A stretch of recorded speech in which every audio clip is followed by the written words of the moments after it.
My name is Marian Joëls. I'm a former president of FENS, and currently I'm a Dean of Medicine and a board member of the University Medical Center in Groningen, the Netherlands. And besides, I'm a neuroscientist. I also happen to be the winner of the Diversity Prize of the ALBA network in collaboration with the FENS-Kavli Network of Excellence. The ALBA-FKNE Diversity Prize is a prize that recognizes outstanding contributions to improving equality and diversity in neuroscience. This is an important issue that we think it is relevant to educate people. All we really wanted to do was just to create something that would highlight the incredible work that either an individual or an institution does. We received a lot of nominations this year from a wide range of really impressive people. We had some discussion about their impact and their creativity and their action as role models.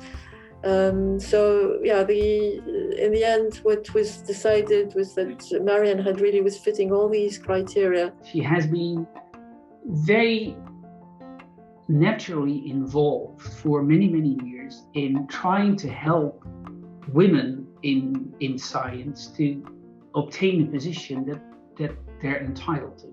The passion of the voices that nominated her really came across. When you are growing older, you somehow realize that your community needs so much more than scientific excellence in order to thrive. We were all very happy to be co-applicants of this prize because we feel that she really merits it. We had so much material actually to nominate her. What she does is really to support. I think that's the word that best describes. There are quite a few very visible examples, like organizing workshops locally at the Institute, both in Amsterdam and in Utrecht. She was the first female FENS president. And, I think now we kind of think, well, okay, great. But then again, I think hearing from the people talking about that at the time, it was clear that was, it was quite brave. So this is the book that Marian wrote this year. It's Baanbreeksters, and she interviewed 12 women, women that were the first in their job, in their position. She gave all of us a copy, and I brought it home and I gave it to my daughter, my oldest daughter, who just turned 10, and she got so inspired. She worked very hard with other colleagues to improve the gender balance of invited speakers at the FENS Forum. She was always very open to conversations and helping me, guiding me, giving advice. And I really always felt like I could develop myself in the best way I could. It is her personality. It's so apparent and obvious for her that she needed to invest time and she needed to support people. I think the idea is that if you are feeling that you are in a safe space and you are somehow protected or cared for or supported, you actually can perform in the best way possible. So you can really unlock your full potential once you know that this space is safe. And since Marian was really representing all these ideals and actually doing some actions about them, I think that really this was the biggest motivation for me to nominate her.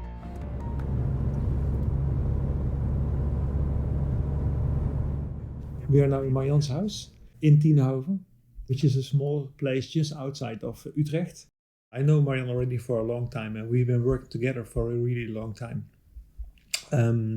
Actually, I did my first postdoc in Marian's lab. It was great. I mean, Marian is an extremely inspiring person for a number of reasons. First of all, as a scientist, but also as a manager. I think she has been very inspiring, and also as a mentor. She takes time for your personal development, let it be whether you're a male or a female scientist. And on top of that, of course, she made a fantastic career from the University of Amsterdam, then became scientific director at the Brain Center Rudolf Magnus in Utrecht, and now as a dean at the University Medical Center in Groningen. I mean, it's amazing, and despite this job, we still have regular discussions about science on Fridays. The thing I'm really fascinated by as a scientist is what stress is doing on the brain. My adventure in neuroscience, I think, is a story of serendipity. While I was a student, I got interested in behavior, brain. I started with mathematical models. I went to London as a student to get hands-on experience, and when I came back, the only job that was available at that time was in neuroscience. So that was just a matter of chance, I think. This was when I was in Galveston. So I managed to stay in it, but there were some times that it was really difficult to find a job. And I considered taking on other jobs, like more in a hospital environment or a publishing company. But I was not even invited for the interview because I had no background in it. Well, this was my inaugural lecture. This is my father, and this is my husband. This is a copy of the inaugural address that I gave with a picture of a hippocampal cell that I stained myself. The first time I realized that something was amiss was when I was announced as the female professor of the faculty. And I was flabbergasted.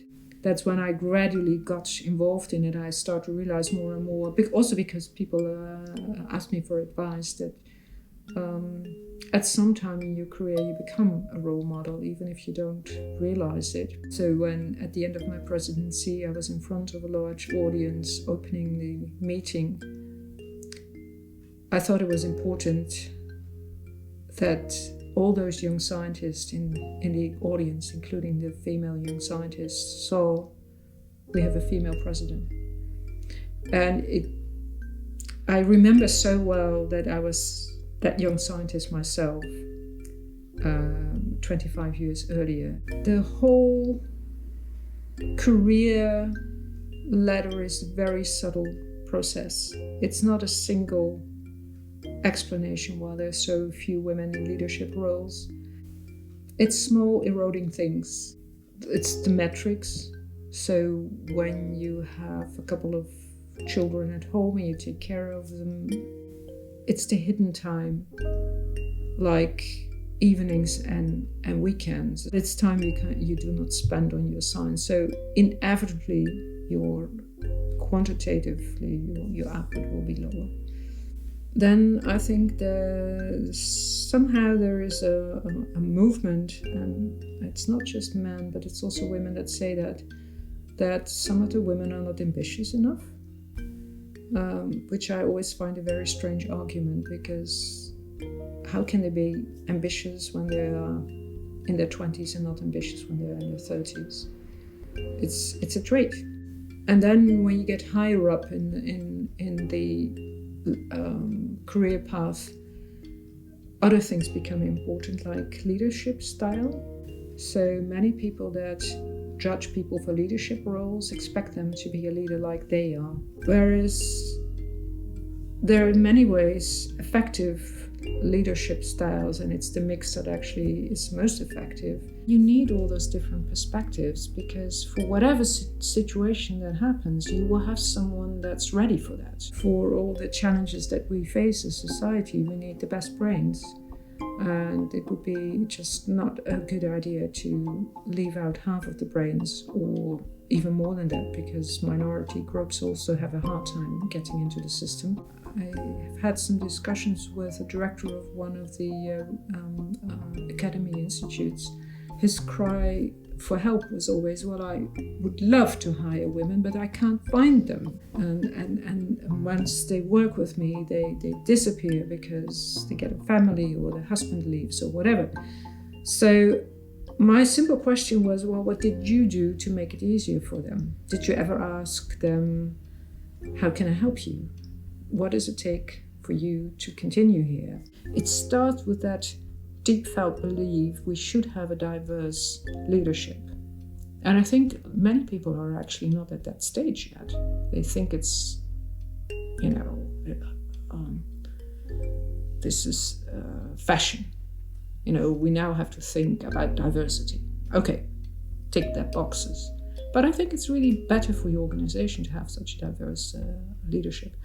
Now, once you realize that, it means that throughout the entire organization, you need that diversity. And to get people in all those positions takes different instruments to get them there.